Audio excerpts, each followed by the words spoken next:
AJ post show video today. Actually, just me, AJ.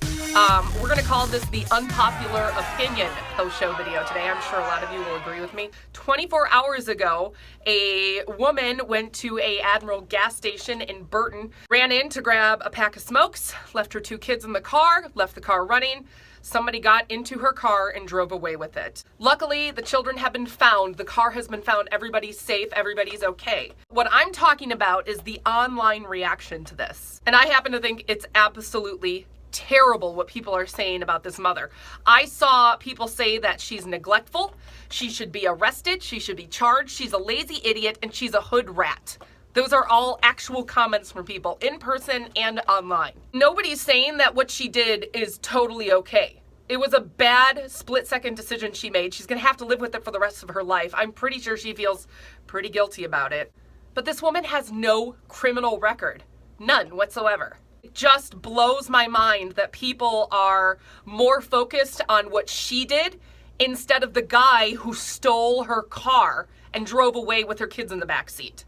Yes, in Michigan, it is illegal to leave your kids in the car alone under a certain age. Now let's talk about Michigan law for a second, okay? According to Act 328 of 1931, according to the Michigan Penal Code, you can be charged with a misdemeanor for swearing.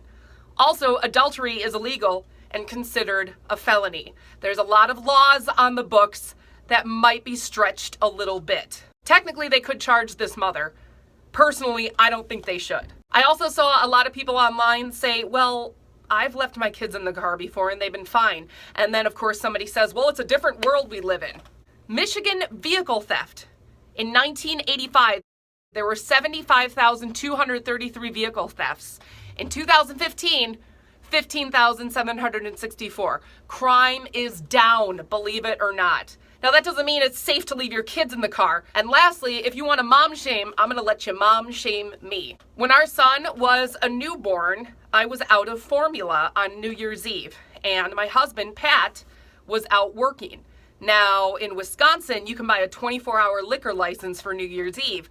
So he decided to go out to a bar till 6 o'clock in the morning and drink. I called him saying I needed him to pick up formula on the way home. I wasn't going to go out in the middle of the night. He never answered his phone. So I drove to the nightclub he was at 6 in the morning on New Year's Day with a newborn in my back seat. I wasn't going to bring our newborn son into the club, so I asked a stranger to sit in the car with my newborn while I went in and dragged my husband out of a nightclub. It was a decision I regretted before I even did it, but I had no other choice. Luckily, everything turned out fine, but if you want to mom shame somebody, go for it. There, I just opened myself up. It simply amazes me that we are talking more about the mother than the criminal who stole her car. I'm so glad there are so many perfect parents out there. Congratulations, you're better than the rest of us. Now I know who to leave my kid with in case something happens to me or my husband, Pat.